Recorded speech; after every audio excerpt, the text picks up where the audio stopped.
this footage. So, one of the questions I have is you're just one person, and you identify. Are you ready? I can wait. Go ahead. Are you ready? Yeah, go ahead. Okay. We enjoyed hearing you, and you identified very nicely and very eloquently the problems that we all agree with, and I think almost any sane person in this country would agree with what you just said. I just have a few things to ask you. You're just one person, and even though you're a very bright person and you're somebody who's got a lot of ability to identify the problem, I want to know a little bit more about what your solution is. You identified the problem excellently. For example, AIG, you mentioned the AIG problem. The AIG problem, I think in many ways Congress wanted to bend over backwards to help AIG because most of their pension funds were held by AIG. How would you go convince 100 people to lose their pensions and not bail out AIG? What would you do in that situation? Again, my solutions are to let markets function. That if a company is going bankrupt, it's going bankrupt for a reason, and we have to let it happen. It's how markets work.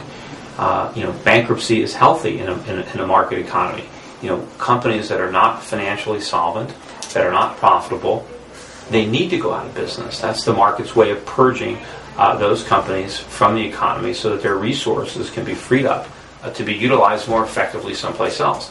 What happens when you have the government bailing out companies that are non-profitable, they end up taking money away from the profitable companies to do it, and you have a reverse Darwinism. You have survival of the unfinished, you have the fittest, you have an unhealthy situation, you create all sorts of moral hazards, and it damages. It's much better to let, even if it's painful, yes, people would have lost their jobs, but more people lose their jobs propping up these companies because the resources have to be diverted from places where they would be more efficiently utilized to subsidize companies that shouldn't even exist.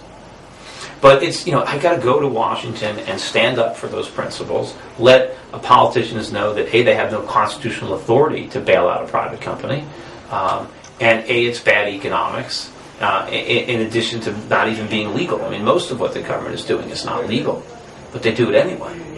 But again, you're identifying the problem, but how would you convince 100 senators, for example, to give up their pensions that, as you've identified, these are the problem? They have the vote to keep it going. Not all us millions of people that agree with you. Now, look, I didn't say it was going to be easy. Yeah, but what was your plan to do that? Well, because my husband's from Washington, D.C., and we have a lot of friends in that area. And I know how stubborn, and I know how they're so ingrained. I don't know. I mean, maybe it would be cheap. What are you going to do? Maybe we can just have a bill where we buy them all off. Maybe we give them all. Maybe we give each congressman $5 million in gold to do the right thing. Yeah, I don't know. Well, but I think that that I can convince them. I think it's going to be a one at a time kind of thing. And so I start off as one person, but there's got to be one other that I can convince initially. I can get one guy, and now I'm two. And now it's two of us trying to convince 98, and it can grow. But are you running the risk of having people in office that only, and I do agree with you about term limits and all that, but are you creating another problem by your solution, which is to get people in there that don't want to have careers? I mean, it's not a career, and I totally agree with you there. But are you going to make it so elitist that only the wealthiest people can afford to run for office because they are the only people that can go there? But what's wrong if wealthy people go and they don't do any harm? Then I'm fine with it. I mean, what's wrong with Nothing wrong with wealthy people, but what about very, very smart people who are not wealthy? Well, who really do, like Abraham, what you're saying is basically Abraham Lincoln couldn't get elected today. Well, you know what, I think that's true. I don't think he could get elected today. If we didn't make it so lucrative, and if it obviously wouldn't be so expensive to get elected, there wouldn't be so much money in politics if there wasn't such a big pot at the end of that rainbow. I agree with you. That it would probably be easier for people who didn't have a lot of means to go to Washington. See, right now it's hard for those people because they can't overcome the special interest money that's in Washington, because people know, businesses know, special interests know, if they can get their guy in office, they've got somebody to that's going to reward them, that's going to pay them back. Or in a way, we make government so big that now everybody pays protection money. You have to buy off your congressman to prevent him from ruining your business. Well, and you're So right. we got to take the But power away from our congressman. What and you're don't talking make about it. is a revolution, though. I mean, it is, and I'm That's not right. saying, and I'm not saying that you're wrong. I agree that it's all got to stop. But how does one? I mean, you're now putting yourself on the table here, and you're saying I'm going to run for Senate, but you aren't really giving me an answer to what will you do. And I know how hard that machine is I'm going to in do everything Washington. I can. I mean, it's like I have to get there first. Yes, you do. Right? Well, and then maybe. it starts with one Your book person. is probably helping someone. Well, I'll give them all a copy of my book. I'll teach classes in evenings. You know, I mean, it has to start. I know one thing. I'm not going to spend any time worrying about my reelection. I'm not going to spend any time raising money because I'm not going to raise a dime. I'm not going to spend any time meeting the people that you normally need to meet. I'm not going to be trying to, kiss up to the leadership of the Republican Party. As for, I want to get rid of the leaders. I think the leaders have led us in the wrong direction. So I want to infiltrate Congress. I want to crash their party. Right? That's what I need to do. I just need to get in there. Well, I'd love to help you do that, but I mean, I just know it's not an easy process. And for I don't one think it's person, going to be easy. It's like, It and might that's, not be that's one, why though. people throw their hands up because they go, well, this is like, it's Yeah, but there might be, we might get lucky. There might be some other senators that get elected. I bet there are some senators in there right now that really would do the right thing if they had more people to do it. If they had the reason, if they had the ability to do it. Maybe if somebody can come there and inspire them and just get them to So you still have do the right faith thing. in your fellow Americans. I don't think that Congress is evil. Right? I think they're opportunists, and a lot of them are ignorant. I can do a lot about their ignorance. And if I can just appeal to their patriotism, to their sense of right, to their place in history. Such corruption there, though. It's so deep. Well, And it's so deep. I said. It's corrupt.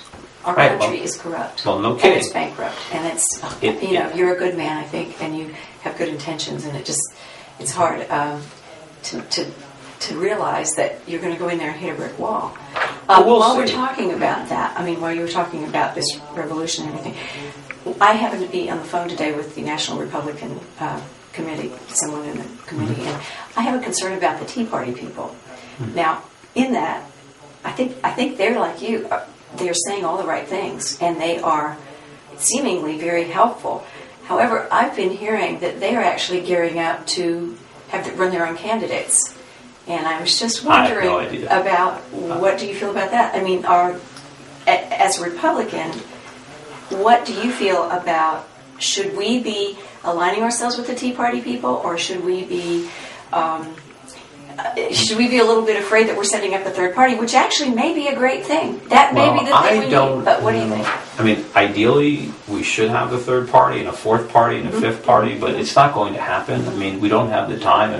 Look, other parties have been around. The Libertarian Party has been around for 40 years. They have nobody in office. It's so difficult to infiltrate that monopoly they have, the Republicans or the Republicrats.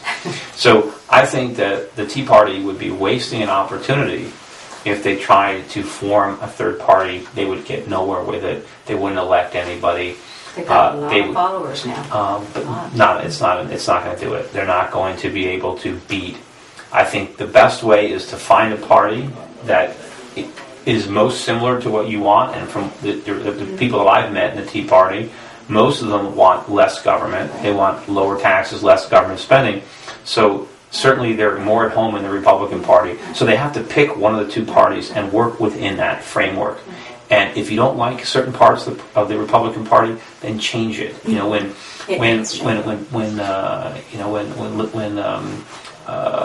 Barry Goldwater, got the Republican nomination, it was a big shift because everybody was a Rockefeller Republican. All the Republicans were very much liberal. And he came and changed that and paved the way for Ronald Reagan to win the White House when, 4 years earlier when he ran against Carter, the papers, everybody said, well, Reagan can never win. He's too extreme for the party.